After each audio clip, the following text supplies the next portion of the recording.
Adelante.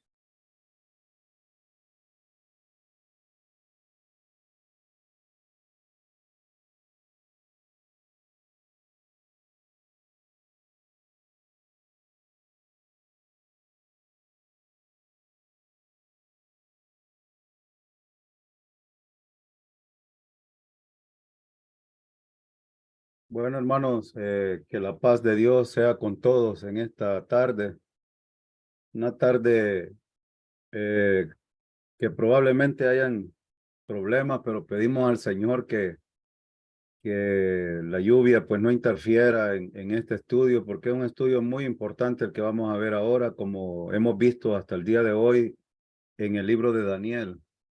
Hoy vamos a estudiar el capítulo 4, un capítulo muy importante que no hay que pasar por alto por varios principios y varias cosas que vamos a estudiar. Quiero invitarles a pedir la dirección al Señor y oren conmigo. Oremos. Padre, queremos darle gracias por su misericordia y el gran amor que nos tiene hasta el día de hoy. Queremos suplicarle, Señor, que no tome en cuenta nuestros pecados. Admitimos y confesamos cada uno de ellos, mi Señor, a fin de no hallar estorbo en nuestra comunión con usted. Que su Santo Espíritu nos permita entender las verdades de su palabra y sobre todo el libro de Daniel, un libro maravilloso que tiene principios importantes para nuestras vidas y que nos ayuden a entenderle y a conocerle más a usted.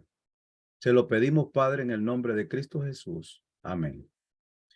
Bueno, hermano, ¿cuál fue uno de los principios que vimos en la lección anterior con el hermano Johnny? ¿Recuerdan?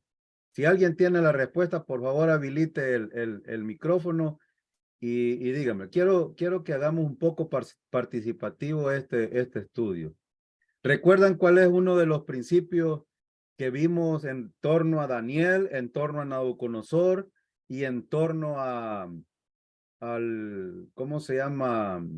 Al eunuco que le estaba ayudando o el jefe o el siervo de Nabucodonosor? ¿Recuerdan ustedes? Si alguien se recuerda, por favor, podría darme ese principio que vimos en un principio general que vimos en el capítulo anterior.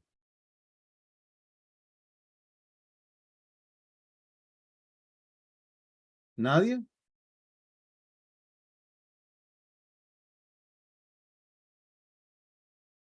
¿Recuerdan que en el estudio anterior vimos cómo a veces nosotros tomamos decisiones equivocadas cuando estamos ansiosos o cuando estamos emocionados? Nosotros hacemos decisiones muy equivocadas cuando no las hacemos alrededor de la palabra de Dios y no consultamos a Dios, sino que queremos tomar el crédito nosotros. Y ese fue uno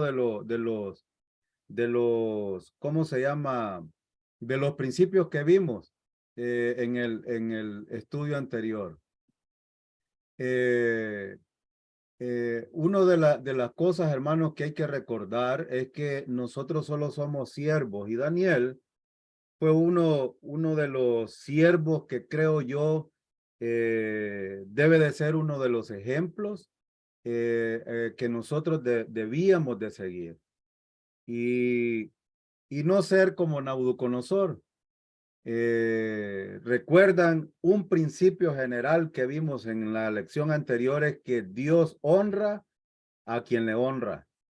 Y Dios honró a Daniel precisamente por sus convicciones y y Daniel también honró a sus amigos, a sus otros hermanos judíos o hebreos que estaban con él. Esto es importante porque en vista de la humillada bajo la mano poderosa de Dios. Es decir, vamos a ver un tema crucial que yo hice un comentario el jueves anterior diciendo de que no necesitamos esperar estar en el piso para tomar decisiones. Antes bien, debemos de ver la palabra de Dios, que es el consejo más adecuado para nosotros hasta el día de hoy. Entonces, quiero iniciar diciéndoles que vamos a tratar con el tema del orgullo aquí. Y una de las cosas que necesitamos ver es precisamente ¿cómo se llama? El problema del orgullo. Un día, un joven aquí en los Estados Unidos, y esta es una historia verdadera en Nueva Jersey, Nueva York, estaba en la escuela y bajó del segundo piso y quemó la escuela. Y cuando le preguntaron por qué lo había hecho, él dijo, ayer me quitaron el chicle que yo tenía. Y entonces, ¿cuál creen ustedes que es el problema? Hace unas semanas atrás en Estados Unidos, una mujer entró en una escuela a fusilar a varios niños y varias personas adultas y murieron. Y yo creo que al preguntarle a esta mujer por qué lo hizo, algunos pueden decir es que tiene baja autoestima. En El Salvador pudieran decir esto, pero realmente es alta estima la que tenía. ¿Cuál fue el problema con este muchacho entonces? Es lo que quería decir, hey, no se metan conmigo. Yo quiero hacer lo que me da la gana. Que nadie me estorbe. Estos son sinónimos de orgullo, hermano, expresiones que normalmente decimos nosotros, y aún en las iglesias persiste este tipo de cosas. Yo he percibido ciertas cosas en algunas iglesias en las que han dado aquí en Virginia, y me he dado cuenta de que en la iglesia hoy por hoy, y de hecho lo digo porque muchas veces, si vemos la historia, por ejemplo, de Abraham, Isaac, Jacob, José, David, Salomón, el rey Saúl, vamos a ver todo este tipo de cosas que atañen a la vida espiritual de un creyente. Y entonces, cuando alguien dice, no se metan conmigo, no se paren en mi camino, entonces lo que estamos mostrando precisamente es esto. Ahora, la pregunta es, ¿qué es el orgullo entonces? El orgullo, hermano, es no tener un concepto adecuado de quién soy yo delante de Dios y delante de los demás. En otras palabras, es un punto de vista exagerado que nosotros tenemos de sí mismo. Es decir, generalmente las comparaciones que se hacen entre creyentes o entre personas, esto es precisamente orgullo. El quererse comparar. Nadie es igual a nadie. Y entre los ministerios en las iglesias, hermanos, hay tanta comparación y tanto desfase, diría yo, espiritual entre los creyentes que no perciben realmente la palabra de Dios como autoridad final, sino que las emociones, los sentimientos y todo, el orgullo es un sentimiento precisamente, es un sentimiento exagerado del valor que yo me doy a sí mismo. ¿Para qué? Precisamente para ver a los demás con desdén, o decir, verlos como inferior. No es realista, no es una persona real, no es un punto de vista verdadero de la persona. Es decir, es como disfraz, en cierta medida se convierte en hipocresía religiosa. Es creer que uno es superior a los demás. Es tener una expresión de nosotros mismos exagerada, y aún voy a decir algo que es peligroso, es tener una opinión exagerada en relación a Dios. En otras palabras, es ponerme a la altura de Dios. Cuando estos charlatanes dicen reclame, yo profetizo, el Señor me dijo, y vemos todas estas expresiones, son expresiones de orgullo y soberbia delante de Dios. ¿Por qué? Porque Dios no es el siervo de nadie.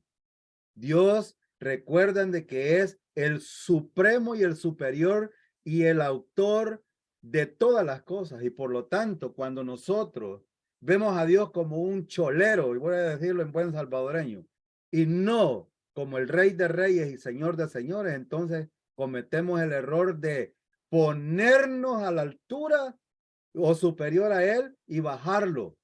Es decir, es destronarlo. Y este es un problema serio que conduce a la terquedad, que conduce al egoísmo, que conduce a no soportar la corrección. ¿Se han fijado ustedes cuando los pastores o los líderes o los padres quieren corregir a sus hijos, quieren corregir a la iglesia, quieren corregir a alguien que tal vez está fallando? La persona no quiere tolerar esto. ¿Por qué? Porque es orgulloso, porque tiene una alta estima y porque tiene un punto de vista exagerado de sí mismo. Entonces, no soporta las bromas.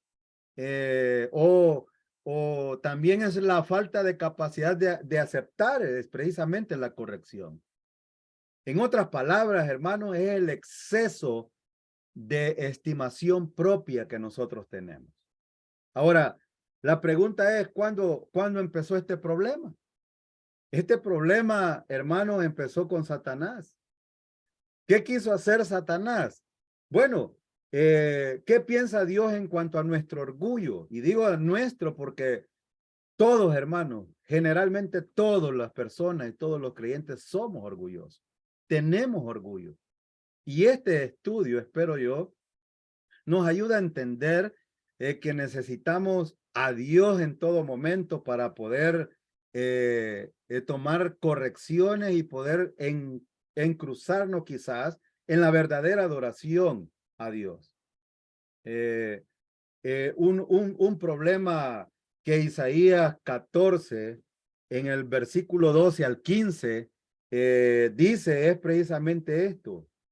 Empieza Isaías diciendo, como has caído del cielo, oh lucero de la mañana, hijo de la aurora, has sido derribado por tierra, tú que debilitabas las naciones. Pero tú dijiste en tu corazón, es que es un problema espiritual, es un problema del corazón.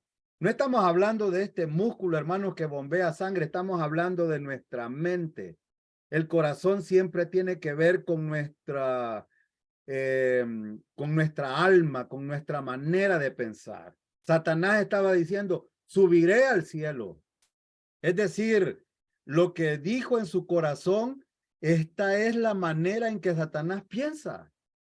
Es decir, cuando yo estoy pensando de una manera inadecuada en relación a Dios y tomar mi posición delante de Dios, entonces estoy tomando una actitud como la de Satanás.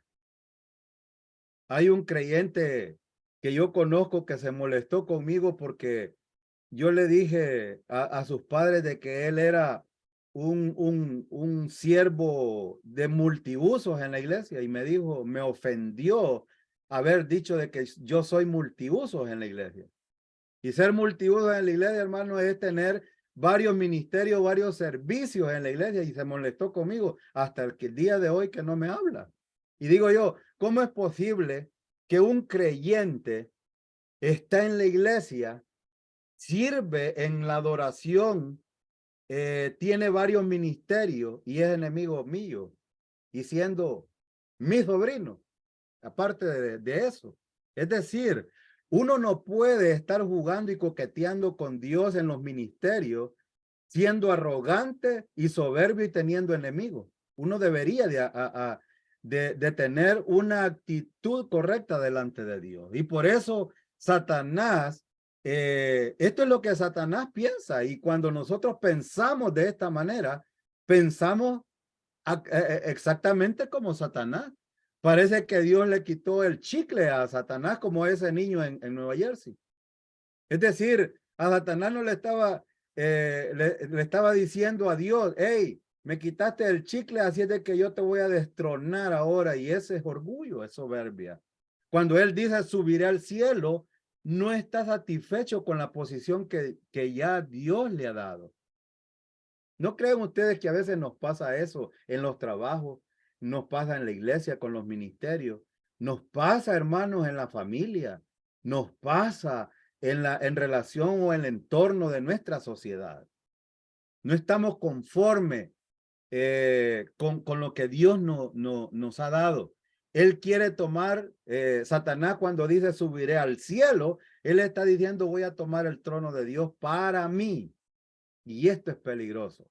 Cuando los creyentes queremos destronar a Dios, porque muchas veces lo queremos hacer, con nuestras actitudes, con nuestras acciones y con nuestra manera de pensar, entonces tenemos un problema serio porque estamos actuando exactamente como Satanás.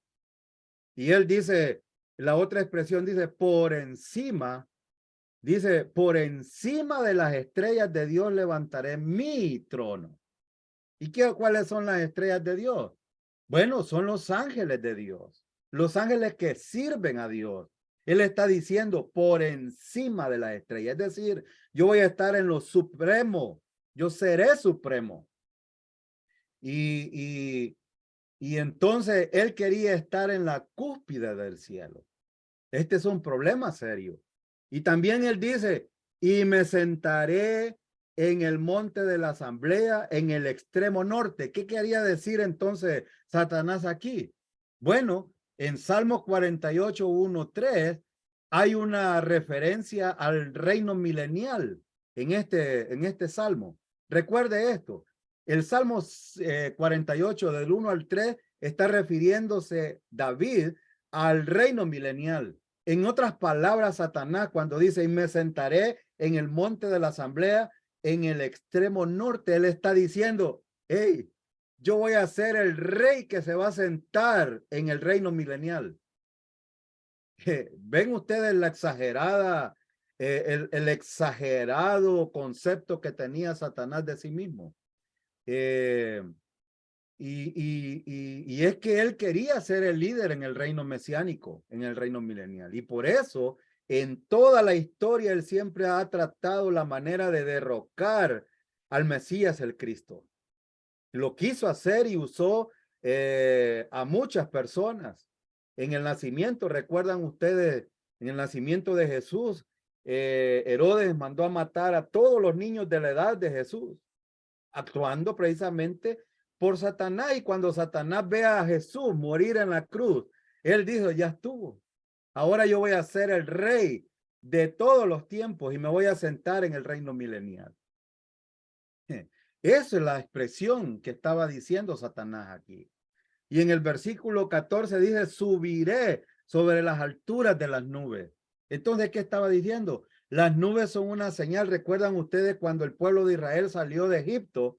Y cuando sale de Egipto, Dios estaba con ellos en el día con la nube y los estaba protegiendo, y en la noche con una llama de fuego. Entonces, ¿qué estaba diciendo Satanás aquí? Satanás estaba diciendo, las nubes son una señal de la gloria de Dios, como la Shekinah. Y Satanás quiere precisamente tomar la gloria de Dios. Y este es un problema que vemos también en las actitudes nuestras entre los creyentes. Entonces, cuando nosotros tenemos un concepto exagerado de nosotros mismos, es peligroso caer en este problema de tomar la gloria que solo le pertenece a Dios. Y no solo eso, él dice, me haré semejante al Altísimo. Entonces, esto, mire, esto es lo exagerado realmente del orgullo o de la soberbia de alguien. Satanás quiere poseer solo para él todo lo que Dios ha creado. Y Satanás tiene un problema con la autoridad. Quiere lo que quiere, cuando lo quiere, y no se atreve a bloquearlo. Esto precisamente es el orgullo. Cuando un niño, cuando un joven hace berrinches, hermano, en la familia. Yo he visto niños y jóvenes de creyentes. Estoy hablando de creyentes, pegarle pescosadas a los padres. Una vez vi a un niño en la iglesia pegarle una pescosada a su papá en la cara y le hizo un berrinche. Cuando los hijos quieren tener lo que les da la gana a cualquier costa, ¿qué creen ustedes que es eso? Es soberbia, es orgullo. Es una actitud precisamente como la de Satanás. Cuando los jóvenes quieren hacer lo que les da la gana estando en la casa, espero yo de que los jóvenes que están aquí, si hay jóvenes, entiendan que las actitudes incorrectas delante de los padres a quien daña es precisamente a ellos mismos, por deshonrarlos. Y esto es el orgullo. Yo vivo en el trono de mi vida. Algunas expresiones de estas las vemos entre nosotros mismos y soy el único importante. Yo soy el importante.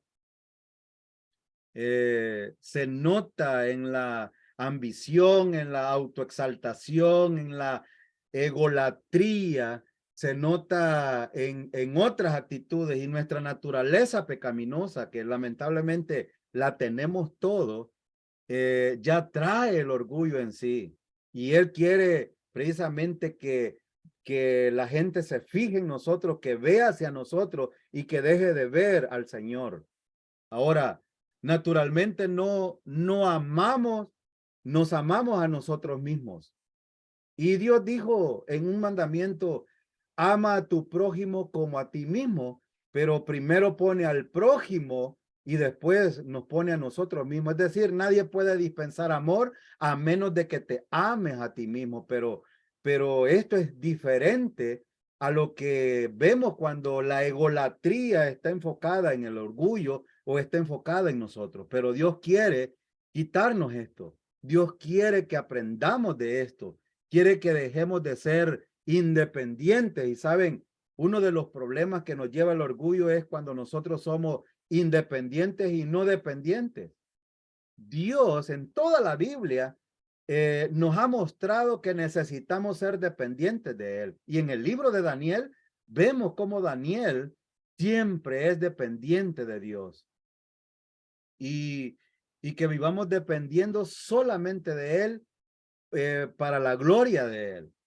Hay tantos versículos, le voy a mencionar uno, por ejemplo, Hebreos 11:6, porque sin fe es imposible agradar a Dios.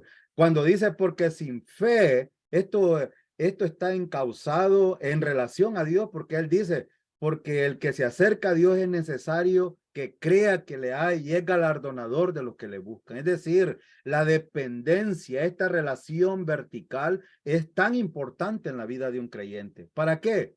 Para tener un concepto adecuado de quién soy yo delante de Dios y no destronarlo. Entonces, Proverbios 6, 16, 19 dice, 6 cosas hay que odia el Señor y 7 son abominación para él.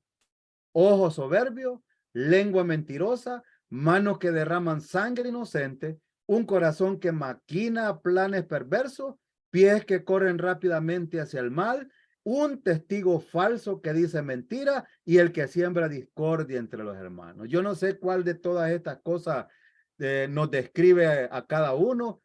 Usted responda a sí mismo si lo describe esto, pero ¿qué piensa Dios en cuanto a nuestro orgullo entonces? ¿Qué piensa? En esta lista de 6 o 7 cosas que se menciona aquí, la primera precisamente es el orgullo. Los ojos soberbios, la soberbia o el orgullo es lo que Dios no tolera en una persona. ¿Por qué? Por varias cosas. Si usted ve a los no creyentes, ¿cuál es el problema de no aceptar o no creer o no confiar en Jesucristo solamente como su Salvador? Precisamente es el orgullo. El religioso siempre dice, no, yo creo que necesito hacer algo. Y él dice, yo pienso. Cuando aquel hombre en Hechos preguntó, ¿qué debo de hacer salvo? ¿Qué creen ustedes que estaba pensando?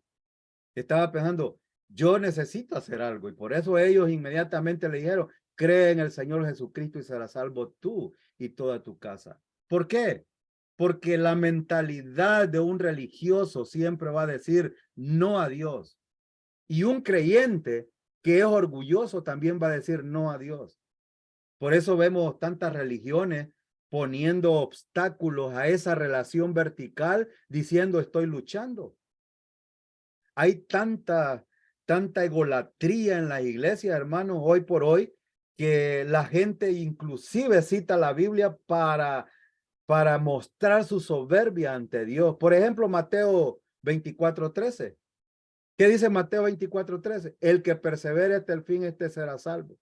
La gente dice, no, estamos luchando con ese versículo como pretexto, y cuando sabemos que Mateo 24 y 25 no son para nosotros, Jesús contesta 3 preguntas en el versículo 1 y 3, versículo 1, 2 y 3 de Mateo 24, y le contesta en el capítulo 24 y 25 cómo es que va a terminar la tribulación y la gran tribulación, y todo cómo va a pasar todo ese entorno en esa parte de la última, la antesala de la última dispensación, que es el reino milenial. Entonces, pero la gente pone pretexto. ¿Y por qué? Por orgullo, por soberbia y por no aprender a depender del Señor. Él quiere salvarme. Dios quiere salvar a las personas. Pero si una persona es orgullosa, siempre van a decir, yo no necesito a Dios. Ven que estamos en la semana de la Pascua. En nuestros países, la gente está haciendo un montón de tonteras. Un sacerdote hoy les acaba de decir a una congregación, hártense carne, así les dijo, hártense carne, pero dejen de hartarse a las personas. Porque la gente en la tradición siempre dice, no, es que voy a obedecer la tradición de mis padres y la tradición de la iglesia, comiendo carne de pescado y carne de cerdo o de cualquier otra carne. No, porque es pecado. Y entonces, pero se hartan a la gente. O sea, no importa no comer carne, pero comerse a los demás. Recuerdan, miren, ¿y por qué digo esto? Porque dice aquí en Proverbio, un testigo falso que dice mentira y el que siembra discordia entre los hermanos. Es decir, un chismoso, un chambroso, una persona que habla perversidades, que maquina o hace planes perversos, es decir, un testigo falso. Esto es lo aberrante. Dios no tolera este tipo de cosas. Entonces, y esta mentalidad después de salvarnos también va a decirnos no al Señor. Y por eso debemos de tener mucho cuidado nosotros en nuestra actitud. Quizás queremos arreglar nosotros nuestros problemas. Problemas, hermano. Jesús dijo en el capítulo 17 de Juan, en el mundo tendrás aflicciones, pero no teman. Nosotros los creyentes siempre vamos a tener problemas, siempre. Y entonces el problema no es los problemas o no son los problemas, sino cómo enfrentamos los problemas. Le decimos no a Dios y los enfrentamos solos, o tratamos de tener esa relación con el Señor, tener comunión, esperar en la respuesta de Dios, como Daniel lo estaba haciendo. Entonces, por esto Dios odia el orgullo, porque va a impedir que un inconverso sea salvo y va a arruinar la relación que Dios quiere tener con el creyente. Y el capítulo 4 de Daniel es un ejemplo vivo del orgullo.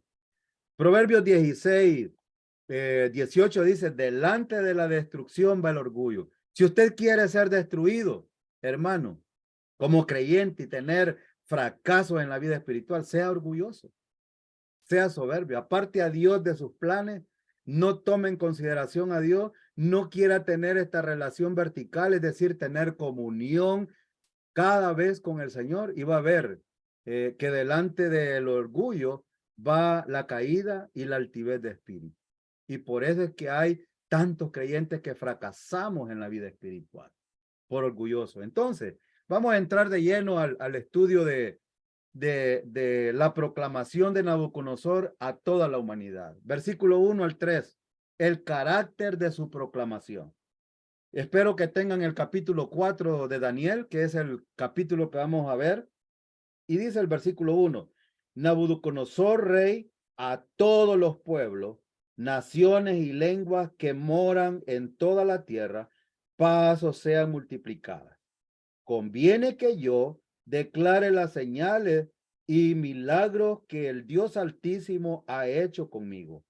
Cuán grandes son sus señales y cuán potentes sus maravillas, su reino sempiterno y su señorío de generación en generación. Esto está en Salmo 145, versículo 13, porque él cita precisamente este salmo. Entonces, quiero hacer una pregunta antes de continuar. ¿Quién escribió este capítulo? Y hago esta pregunta porque hay muchos que dicen de que no, que totalmente un rotundo no a este capítulo acerca del escritor. Pero ¿qué dice el versículo? Pongamos cuidado, hermanos, cuando leemos y tomemos, otra vez vuelvo a recordarle las tres partes de las reglas de interpretación que enseñó el hermano Carlos en la primera lección, en la introducción del estudio. La observación, la interpretación y la aplicación, que lo estamos haciendo en el estudio de Daniel. En el versículo 1 dice, Nabucodonosor, rey a todos los pueblos. ¿Quién escribió el capítulo 4? Lo escribió Nabucodonosor. Ahí mismo lo dice.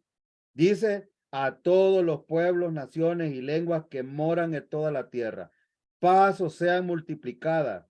Y dice, conviene que yo declare las señales. Esta otra observación es importante porque él está declarando estas cosas en este versículo. Entonces, el carácter de Nabucodonosor fue universal. ¿Por qué? Él quería que todos lo supieran. Él dice en el versículo 1, a todos los pueblos en toda la tierra. Esa es la expresión. Ahora, es decir, a todos los pueblos, a todas las naciones, a todas las lenguas. Él quería dar a conocer precisamente su vida personal, lo que había acontecido con él. Su carácter de su proclamación fue cortés, con simpatía. Sonaba más como Pablo en una carta del Nuevo Testamento, no como el rey temperamental al que estaban acostumbrados a escuchar. Y vean el versículo, dice, cuán grandes son sus señales y potentes sus maravillas, su reino sempiterno y su señorío de generación en generación. Dice, y vean ustedes en el versículo 1, hay una expresión y una observación. Quiero que usted lo vea, porque no quiero yo que ustedes piensen de que yo estoy haciendo inventos en cuanto a lo que Nabucodonosor está expresando aquí. ¿Cómo termina el versículo 1? Dice el versículo 1 al final, dice, a todas las lenguas que moran y a toda la tierra, dice, paz os sean multiplicadas. Por eso suena como que si fuera el apóstol Pablo, ¿verdad? Pablo siempre terminaba sus cartas, la gracia y la paz, porque la gracia es lo primero que necesitamos nosotros en nuestra vida cotidiana para poder tener paz. Si usted no tiene la gracia, no va a tener paz en su vida cristiana. Entonces, por eso, hermano, Nabucodonosor hace esta expresión. Y la otra cosa, en su carácter y su proclamación, fue voluntario, no fue forzado a hacerlo. Dice el versículo, en el versículo, el versículo 2, ¿cómo empieza ese versículo? Dice, conviene que yo declare las señales. Nadie le dijo, él está haciendo estas cosas voluntariamente. Él está expresando estas acciones que vamos a ver a continuación. Entonces, él dice, conviene que yo declare. Nadie lo obligó a Nabucodonosor. 4, fue personal. Quería explicar lo que Dios le había enseñado. ¿Qué dice el versículo 2, conviene que yo declare las señales y milagros que Dios Altísimo ha hecho conmigo. Es decir, fue personal. Él quería explicar lo que Dios le había enseñado a él. Ahora, dice el versículo, Él ha hecho conmigo. Ahora, 5, fue bíblico. ¿Cómo lo sabemos? En el versículo 3, el versículo 3 es precisamente lo que dice Salmo 145, versículo 13. Dice, cuán grandes son sus señales y cuán potentes sus maravillas, su reino, reino sempiterno y su señorío de generación en generación. Él citó Salmo 145, 13. Ahora, fue breve, es decir, él expresó en pocas palabras el entorno de lo que Dios había hecho con él. Entonces vemos el propósito de la proclamación. Él quería compartir su testimonio personal de lo que Dios le había enseñado. Esto es importante, hermano, porque hay unas expresiones aquí y al final yo voy a hacer una pregunta que en lo particular yo creo que sí, pero la voy a hacer después. Entonces, número 2, para exaltar a Dios como el Dios soberano y absoluto. Es decir, el propósito del capítulo 4 de Daniel, que fue escrito por Nabucodonosor, era precisamente compartir su testimonio personal y exaltar a Dios como el Dios soberano y absoluto. Vemos a un impío que ha pasado en el capítulo 1, el capítulo 2 y el capítulo 3 cosas fuertes, pero que ahora se está expresando de una manera quizás mejor que un creyente del día de hoy, diría yo. Parece que Nabucodonosor ha aprendido algo de esto aquí. ¿Cómo lo aprendió?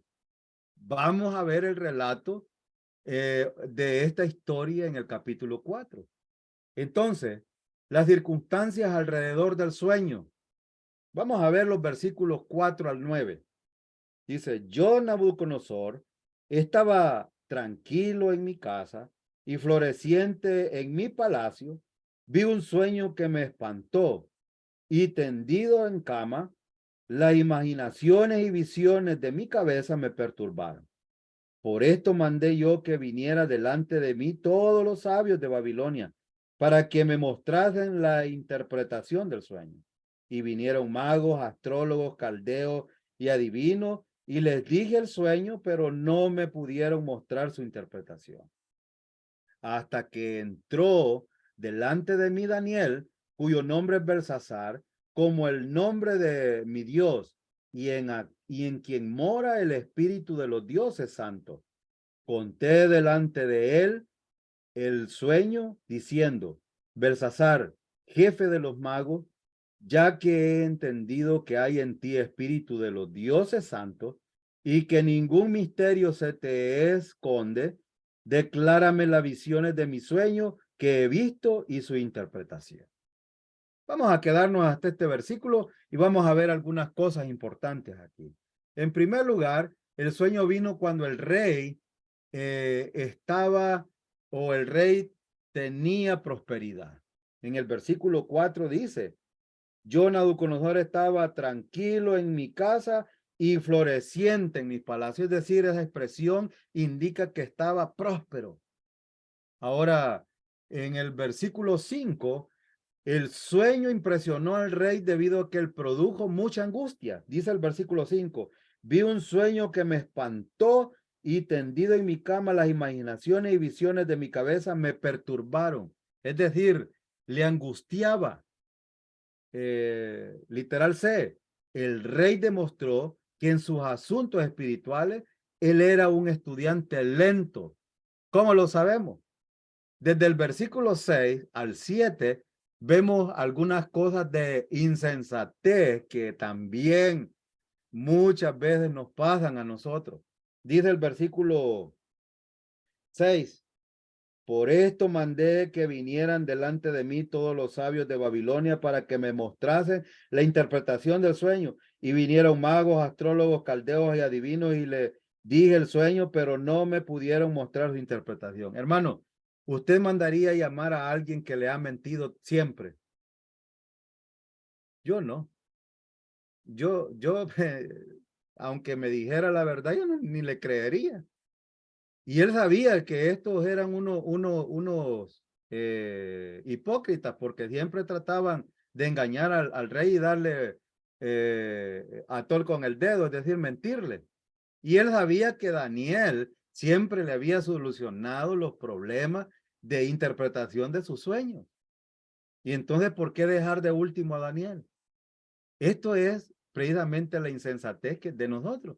Siempre tratamos de buscar las veredas o los caminos por nuestra cuenta y hasta después consultamos a Dios cuando tenemos una dificultad.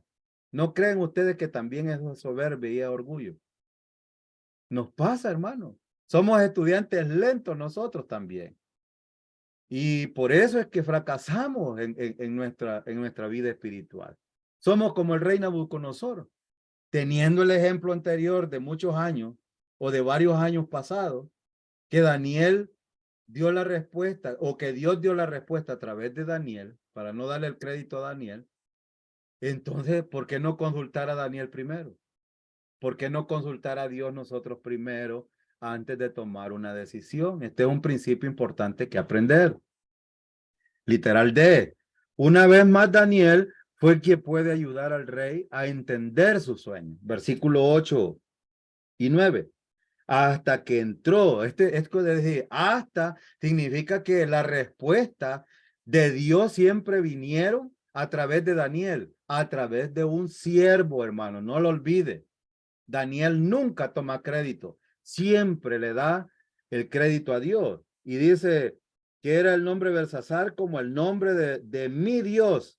Aquí todavía Nabucodonosor era ególatra y también era idólatra. No había dejado esto. Y usted se preguntará, ¿seremos nosotros también así? Por supuesto.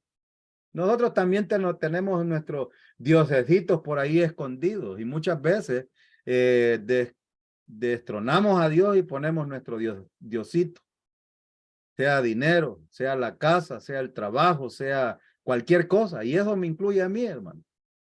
Yo muchas veces me he visto afectado cuando estudio este versículo, siempre me afecta y aprendo mucho de ello. Porque Dios siempre me ha mostrado algo y me está diciendo, hey, pon atención a esto que te voy a decir a través de este capítulo. Y versículo 9, Belsasar, jefe de los magos, ya que he entendido hasta ahora se da cuenta que la única respuesta viene de Dios. Y hasta ese momento, cuando nosotros también estamos en el piso, lambiendo polvo, hasta entonces nos damos cuenta, no, es que la respuesta es Dios y nos levantamos. Hermano, dice el versículo, que hay en ti espíritu de los dioses santos y que ningún misterio te esconde. Declárame las visiones de mi sueño que he visto y su interpretación. Recuerden que esta es la historia que Nabucodonosor está contando. No olviden esto. Entonces, una vez más, Daniel fue quien puede ayudar al rey a entender el sueño de Nabucodonosor. Entonces, en torno que el rey demostró que en asuntos espirituales era un estudiante lento, hermano, porque una vez llama a los caldeos, y esto ya se los dije, es la insensatez. Vuelvo y repito, es importante, hermano, siempre recordar que la consulta que nosotros necesitamos se encuentra aquí en la palabra de Dios. Esta es la consulta que necesitamos. Necesitamos consultar a Dios siempre, siempre, en cualquier circunstancia de nuestra vida. Entonces, vamos a ver, número 2, el contenido del sueño estaba centrado alrededor de un gran árbol, versículo 10 al 16. Vamos a ver cuáles eran sus características. Eh, entonces, hermano, ¿qué podemos aprender del versículo 5 y 6? Que si tenemos un buen testimonio en relación a Daniel, si tenemos un buen testimonio, la gente va a buscarnos para encontrar respuestas. Un líder, y esto es para los líderes, para los pastores, cualquiera que lo escuche este video o este mensaje. Siempre que alguien venga hacia usted, siempre lo va a buscar porque tiene un buen testimonio. Si tiene un mal testimonio, nadie lo va a buscar a usted. No lo olvide. Porque la gente siempre va buscando una respuesta. Y los líderes son los primeros que deben de tener una postura humilde delante de la congregación. Deben de saber quiénes son delante de Dios primero y delante de la congregación. Por eso siempre debemos estar listos para aprender. Y ustedes pueden leer Colosenses capítulo 4, versículos 5 y 6. Entonces, ¿cuáles eran sus características en el versículo 10 al 16? Veamos el versículo 10. Estas fueron las visiones de mi cabeza mientras estaba en mi cama. Me parecía ver en medio de la tierra un árbol cuya altura era grande. Crecía este árbol y se hacía fuerte, y su copa llegaba hasta el cielo y se alcanzaba a ver desde todos los confines de la tierra. Su follaje eran hermosos y su fruto abundante, y había en él alimento para todos. Debajo de él se ponían a la sombra las bestias del campo, y en sus ramas hacían morada las aves del cielo, y se mantenía de él toda carne. Vi en las visiones de mi cabeza mientras estaba en mi cama, que he aquí un vigilante y santo descendía del cielo y clamaba fuertemente y decía así: derribad el árbol y cortad sus ramas, quitadle el follaje y dispersad su fruto. Váyanse las bestias que están debajo de él y las aves de sus ramas, mas la cepa de sus raíces dejaréis en la tierra, con atadura de hierro y de bronce entre la hierba del campo, sea mojado con el rocío del cielo, y con las bestias sea su parte entre la hierba de la tierra. Su corazón de hombre sea cambiado y le sea dado corazón de bestia, y pasen sobre él 7 tiempos. Entonces, ¿cuáles eran sus características?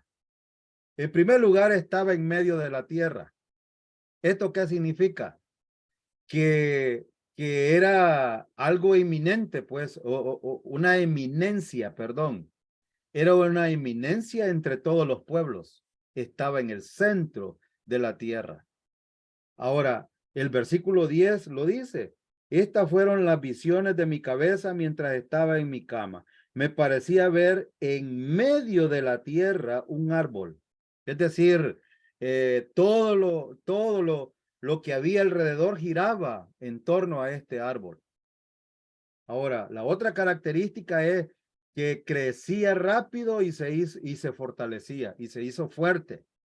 En el versículo 11 vemos y dice: crecía este árbol y se hacía fuerte, y su copa llegaba hasta el cielo, y se le alcanzaba a ver desde todos los confines de la tierra. ¿Recuerdan la estatua que Nabucodonosor mandó a hacer de oro? La hizo tan alta que todos lo podían ver, todos los que estaban en el entorno lo podían ver. Yo no estoy dando la interpretación todavía, pero usted debe de imaginarse de quién está hablando Nabucodonosor. Tercero, follaje hermoso, fruto abundante, y servía como refugio para las aves del cielo. En el versículo 12 dice: su follaje era hermoso y su fruto abundante, y había en él alimento para todos.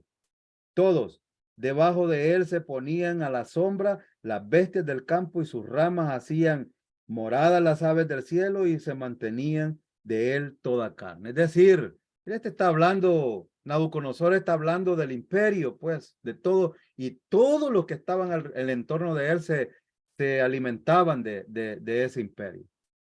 Ahora, número 3. El propósito del sueño era para informar a todos que Dios es el Altísimo y que Él es supremo y reina sobre todos los reinos. Versículo 17 dice, la sentencia es por decreto de los vigilantes y por dicho de los santos la resolución, para que conozcan los vivientes que el Altísimo gobierna el reino de los hombres y que a quien Él quiere lo da y constituye sobre él el más bajo de los hombres. Entonces, eh, eh, ¿cuál fue el destino de este árbol? Derribado y destruido su tronco y sus raíces no fueron tocados. Versículo 14 al 16 dice que fue quitado, pero su tronco fue dejado. Entonces, el propósito del sueño que Nabucodonosor está contando es a todos que Dios es el Altísimo, que Él es supremo y reina sobre todos los reinos de los seres humanos. Entonces, ¿qué aprendemos aquí?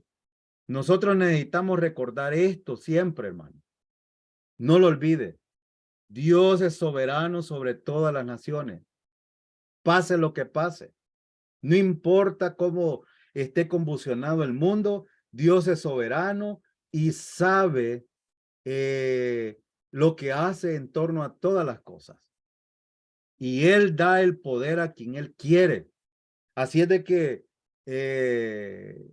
los gobernantes del mundo, hermano, están ahí porque Dios los ha puesto.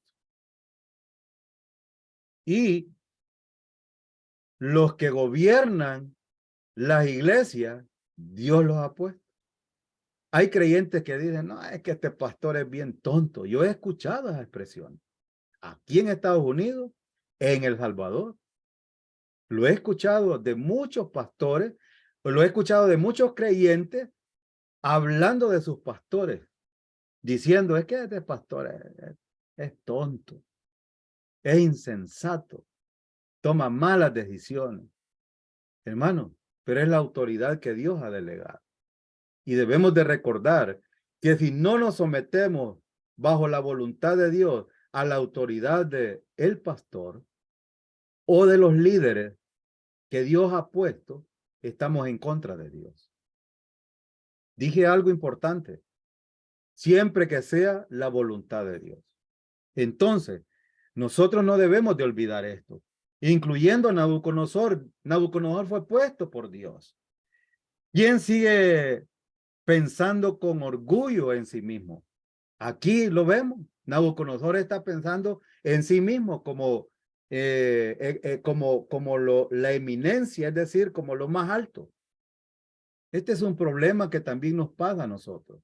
Entonces, literal B, la interpretación de Daniel del sueño. Y ahora sí vamos a ver qué es lo que enmarcaba en torno a ese sueño de Nabucodonosor. Veamos entonces la respuesta.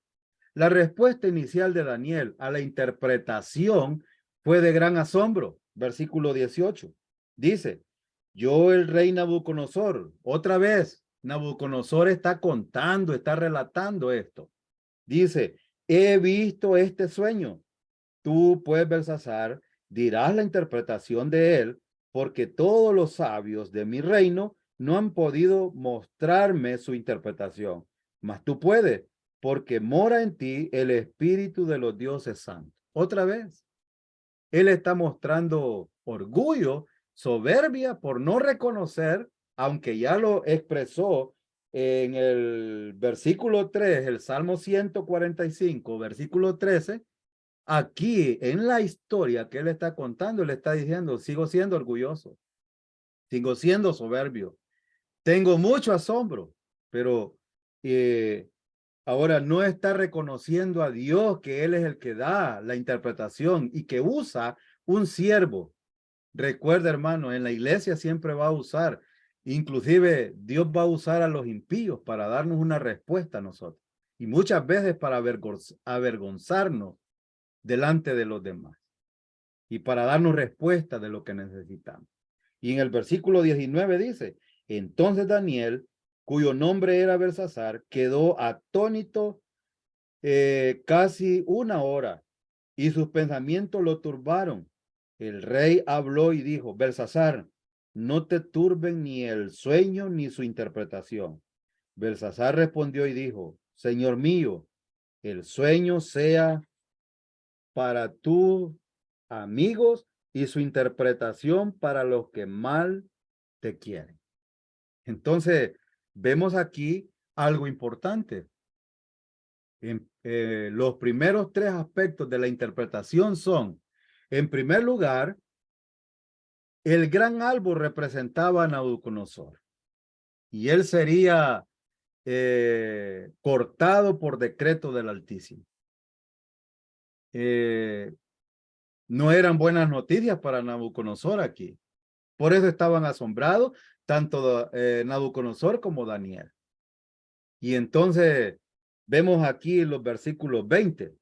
Versículo 20 dice, el árbol que viste que crecía y se hacía fuerte y cuya copa llegaba hasta el cielo y que se veía desde todos los confines de la tierra, cuyo follaje era hermoso y su fruto abundante y en que había alimento para todo, debajo del cual moraban las bestias del campo y en cuyas ramas anidaban las aves del cielo.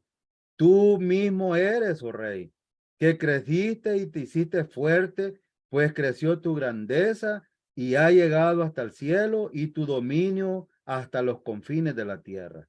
Y en cuanto a lo que vio el rey, un vigilante y santo que descendía del cielo y decía, cortad el árbol y destruirlo, mas la copa de sus raíces dejaréis en la tierra con atadura de hierro y de bronce en la hierba del campo y sea mojado con el rocío del cielo y con las bestias del campo sea su parte hasta que pasen sobre él 7 tiempos, es decir, 7 años.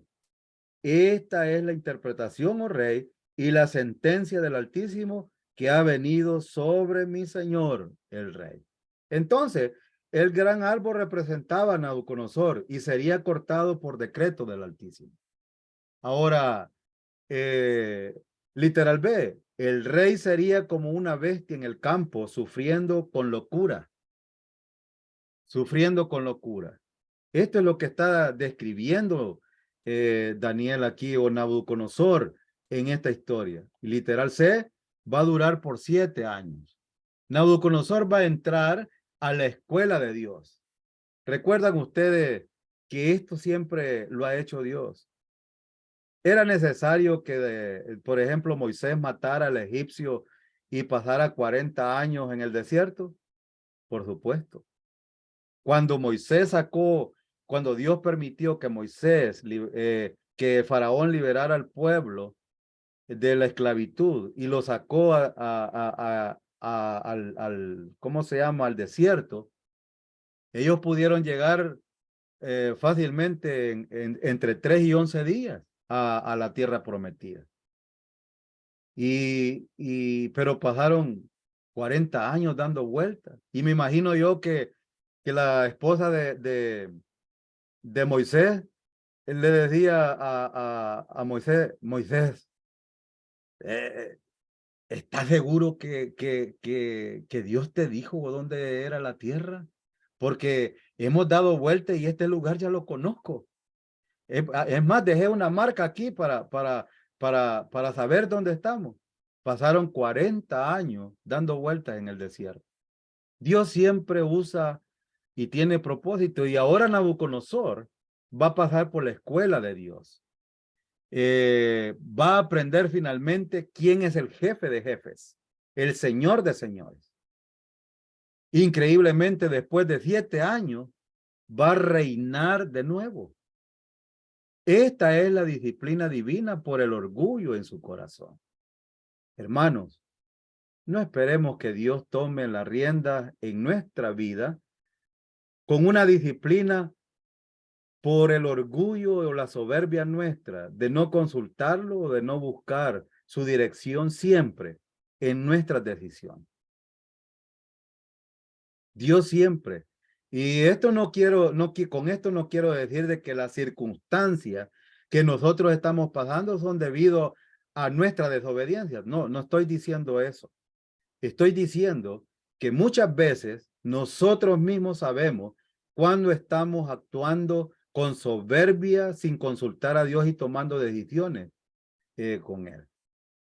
Cuando, cuando nos está pasando algo, cuando tenemos comunión con Dios y cuando en nuestro entorno pasan cosas, sabemos que son pruebas de parte de Dios y que Dios no nos va a dejar, hermano, solo. Él ha prometido estar siempre con nosotros. No olvidemos estos principios. Entonces, eh, pero cuando se trata de la disciplina, precisamente por nuestra soberbia. Y no debemos de esperar ser soberbios y que Dios tome control para podernos encauzar en la vida espiritual hacia Él y que Él tome la gloria. Entonces, la interpretación de Daniel del sueño, la respuesta inicial de Daniel a la interpretación fue de gran asombro. Los primeros tres aspectos de la interpretación son, ya lo vimos, cuáles fueron los tres aspectos, y la interpretación terminó cuando Daniel dio al rey consejo sabio a la luz del sueño. En el versículo 27 dice, por tanto, rey, acepta mi consejo. Tus pecados redime con justicia y tus iniquidades haciendo misericordia. Y tus iniquidades haciendo misericordia para con los oprimidos, pues tal vez será esto una prolongación de tu tranquilidad. Entonces, en el versículo 27, ¿qué fue este consejo? ¿Qué fue este consejo entonces? El consejo dice, arrepiéntete, cambia de manera de pensar. No ese arrepentimiento que enseñan muchos pastores que el hermano lloró y entonces se arrepintió, porque lloró, se arrepintió. Hay muchos falsos maestros, hermano. El arrepentimiento genuino es cambiar de manera de pensar. Y Daniel precisamente le está diciendo esto a Nabucodonosor. Cambia de manera de pensar. Sea un rey mejor. Muestra misericordia a los pobres. Quizás evite ser castigado. Y él estaba dando un consejo. La pregunta es, ¿escuchó Nabucodonosor? Escuchamos nosotros a Dios cuando nos habla en el culto, hermano, a través de el siervo, el pastor. Muchas veces no queremos escuchar a Dios. Y por eso yo insisto, hermano. En la lección número 1 vimos cómo al final de esa lección, lo que Dios quiere que nosotros hagamos, que lo conozcamos y lo entendamos. Mientras no conozcamos a Dios y no entendamos qué es lo que Él quiere hacer, jamás vamos a tomar el consejo de Dios. Y eso está a través de su palabra. Por eso es importante, hermano. Nabucodonosor tenía la interpretación del sueño y tenía el consejo de un joven sabio. Y Nabucodonosor le dijo, no. Entonces veamos literal C. Dios llevó a cabo el cumplimiento del sueño. ¿Por qué Daniel dio este consejo? Él le dice en el versículo 27, pues tal vez será eso una prolongación de tu tranquilidad. Es decir, a lo mejor Dios tal vez no lo hubiese disciplinado. Si tomamos el consejo de Dios, eh, a lo mejor Dios no nos discipline. Esto no implica que no vamos a pasar pruebas en nuestra vida. Esas son dos cosas distintas, hermano, y no debemos de confundirlas. Ahora, número uno, Dios permitió al rey Nabucodonosor un periodo de gracia durante el cual él puede cambiar su manera de pensar. ¿Sabe cuánto tiempo le dio Dios a Nabucodonosor? Veámoslo, versículo 28 al 36. Todo esto vino sobre el rey Nabucodonosor al cabo de 12 meses paseando en el palacio real de Babilonia. ¿Cuánto tiempo le dio Dios a Nabucodonosor que lo pensara y que meditara y cambiara su manera de pensar? Le dio un año, le dio 12 meses. 12 meses. Recibió un año para cambiar su manera de pensar Y lo que dijo no eran palabras humildes. Dios siempre nos va a dar un periodo de tiempo, hermano, para meditar, para que cambiemos nuestra manera de pensar. Y algunas veces la disciplina de Dios es instantánea, no nos da tiempo. A Nabucodonosor le dio un periodo de gracia. Fueron 12 meses. Versículo 31. Aún estaba la palabra en la boca del rey cuando vino una voz del cielo: a ti se te dice, rey Nabucodonosor, el reino ha sido quitado de ti. Tremendo, hermano. Tremendo, porque ¿cuál era la causa de su gran orgullo? La causa del orgullo de Nabucodonosor era Babilonia. Era Babilonia. Babilonia era una ciudad hermosísima. Y él pensaba que él la había construido. Él pensaba que él había construido con su fuerza y para la gloria de su majestad. Él, en otras palabras, está diciendo, miren lo que yo tengo. Muchas veces, hermanos, nos pasa a nosotros. Muchas veces creemos que lo que tenemos, que lo que somos o lo que hacemos, lo hacemos por nuestra propia cuenta. Y no es así. Lamentablemente no es así. Estamos teniendo un poco de problemas con la transmisión, hermano.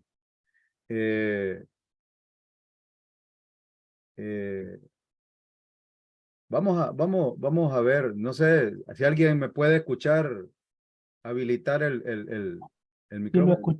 sí lo Está escuchamos. bien. Ok, voy a continuar entonces.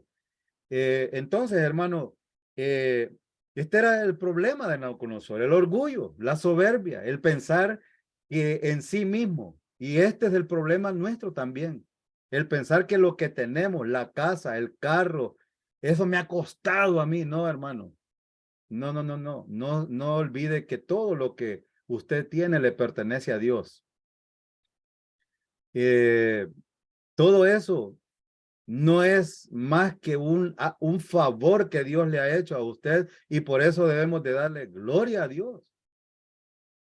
A veces la gente idolatra a los hijos. Los hijos, hermanos, son herencia de Jehová. ¿Para qué es una herencia? ¿Para administrarla o para derrocharla? Muchos la derrochan y por eso tienen hijos malcriados, soberbios, intemperantes, crueles, amadores de sí mismos, como dijo Pablo a Timoteo. Infatuados, impetuosos, charlatanes.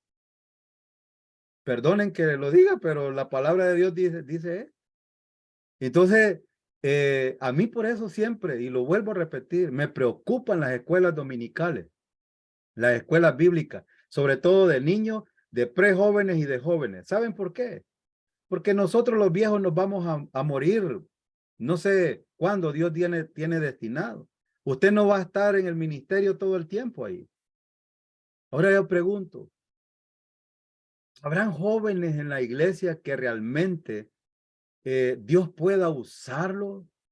Probablemente sí, pero ellos estarán preparados para hacerlo. Probablemente no. Entonces es importante, así como Daniel fue instruido, hermano, y fue sabio precisamente por haber sido instruido en la Torá. Entonces yo creo que es pertinente que las iglesias, las escuelas bíblicas sean eficaces en enseñar vez tras vez el evangelio y la sana doctrina. Esto es muy importante. Entonces, hermano,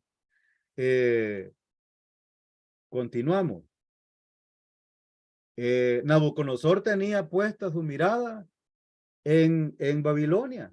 Ahora, de pronto, Dios declaró y administró su juicio. En el versículo 31 dice, aún estaban las palabras en la boca del rey cuando vino la voz del cielo: a ti se te dice, rey Nabucodonosor, el reino te ha sido quitado. El reino te ha sido quitado. Babilonia, hermano, fue el rey fue destronado de su trono.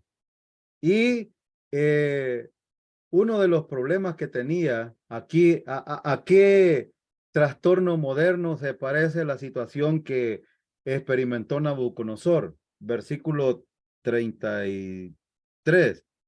En la misma hora se cumplió la palabra sobre Nabucodonosor y fue echado de entre los hombres y comía hierba como los bueyes y su cuerpo se mojaba con el rocío del cielo hasta que su pelo creció como plumas de águila y sus uñas como las de las aves. ¿Cuánto tiempo duró esto? 7 años. ¿Cómo se llama este problema? Se llama boantropía. Es un problema psicológico que lleva a la persona a creer que es buey o que es un animal. Literalmente iba a ser como un animal. Literalmente. Sin juicio, comiendo pasto con los bueyes. Es decir, extremadamente loco. Fue humillado. Solo queda aquí la raíz ahora. Recuerden que el tronco no fue quitado. ¿Por qué? ¿Qué quiere decir esto? Que a pesar de que Dios lo disciplinó con boantropía, es decir, que él creyera que era un animal y comer pasto y lo llevó a arrastrarse en el lodo con los animales, lo dejó vivo, no lo mató, no lo mató. Ese tronco todavía estaba ahí. Entonces, era como esto. Nabucodonosor parecía un animal, aunque siguió siendo hombre, pero él pensaba que era un animal. Esa es la boantropía. Eso significa boantropía. Entonces, número 3, los resultados para el rey Nabucodonosor. Él cambió su manera de pensar sobre 3 cosas. Versículo 34. Mas el fin del tiempo, yo Nabucodonosor, alcé mis ojos al cielo y mi razón me fueron de vuelta. Y bendije al Altísimo y alabé y glorifiqué al que vive para siempre, cuyo dominio es sempiterno y su reino por todas las edades. ¿Cuándo dijo esto? Lo dijo en el versículo 3 y lo vuelve a repetir. Por eso, los resultados para el rey Nabucodonosor cambió su manera de pensar sobre 3 cosas. Versículo versículo 35. Todos los habitantes de la tierra son considerados como nada y él hace según su voluntad en el ejército del cielo y en los habitantes de la tierra y no hay quien detenga su mano y le diga, ¿qué hace? En el mismo tiempo mi razón me fue devuelta y la majestad de mi reino, mi dignidad y mi grandeza volvieron a mí. Y mis gobernadores y mis consejeros me buscaron y fui restablecido en mi reino y mayor grandeza me fue añadida. Entonces, hermano, ¿qué podemos ver aquí? En primer lugar, vemos que Nabucodonosor cambió su manera de pensar sobre 3 cosas. Sobre Dios. Él dijo, Dios Altísimo. Él tiene una postura de adoración ahora. Antes era parecido a Satanás. Él decía yo, mí, me, mí. Generalmente esto nos pasa a nosotros. Mi iglesia. Algunos pastores dicen mi iglesia en vez de decir la iglesia del Señor o la iglesia que el Señor me ha dado a administrar. Esto cuando yo oigo a un pastor decir mi iglesia, yo siempre digo, qué orgullo, qué soberbia. No entiende todavía a Dios. Entonces, pero ahora entiende quién es Dios. Ahora sí. También humanidad. Él se da cuenta de que la humanidad, es decir, que todos los habitantes de la tierra son como nada. Hermano, es que realmente no somos nada. Ahora ya no es el centro del universo él, sino Dios. Ya no está sentado en el trono de su corazón.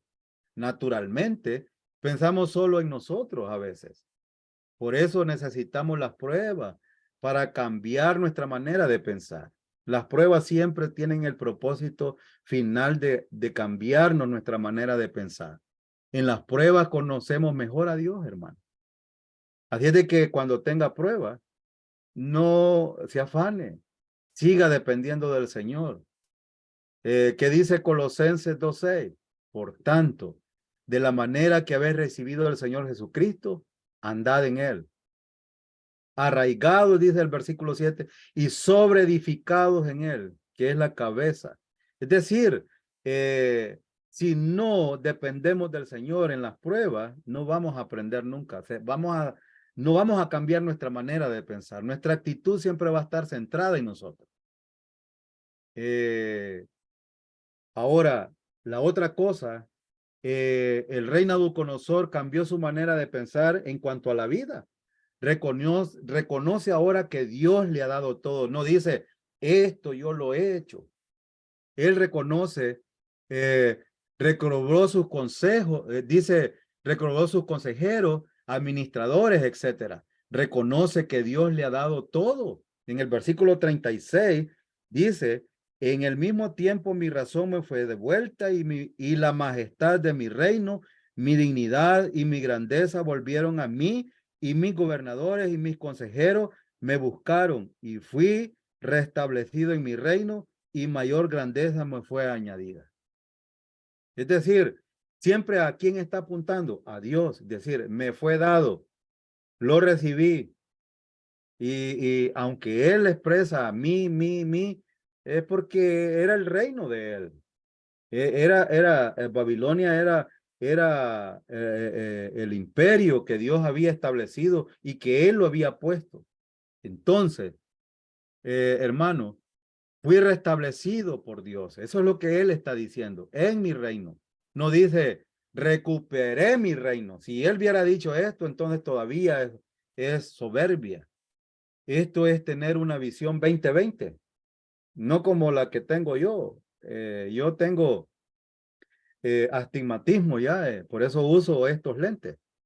Ahora, Nabucodonosor está viendo cómo Dios ve las cosas hacia la humanidad, hacia Dios, hacia la vida y hacia nosotros mismos. Es decir, ahora, cuando pasa esta prueba, 7 años, entonces reconoce a Dios. ¿Vamos a ser nosotros igual que Nabucodonosor? Bueno, entonces la conclusión de la historia y 3 ideas cruciales para aplicar. Entonces vamos a ver las aplicaciones finales.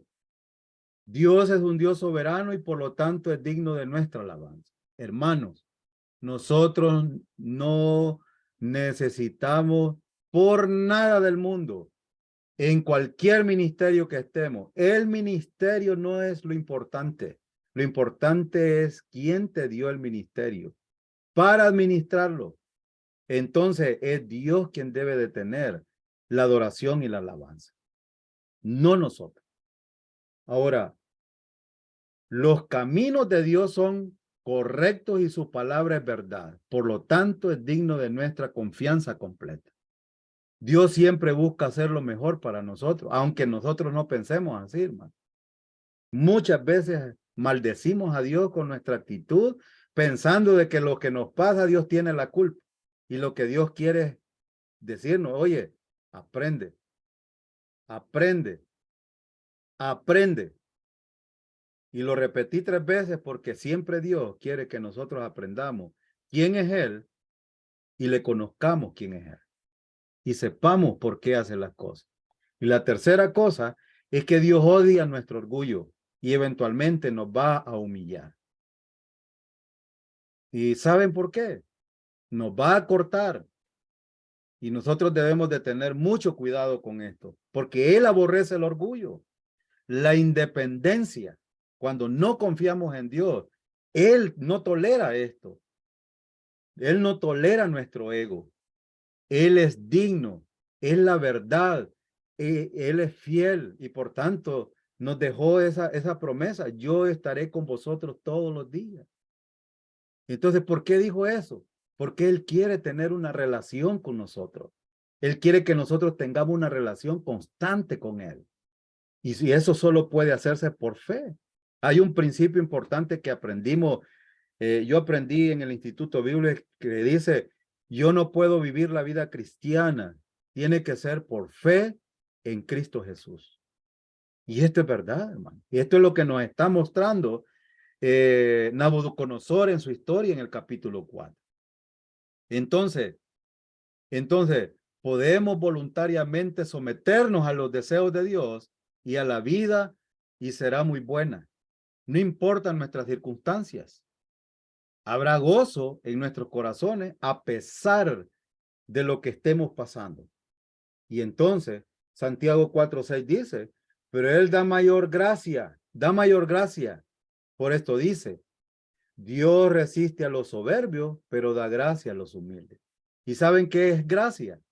Es el favor o don inmerecido. No lo merecemos, pero Él da mayor gracia al que es humilde, al que se somete a su voluntad, al que le busca por fe, al que depende de Él.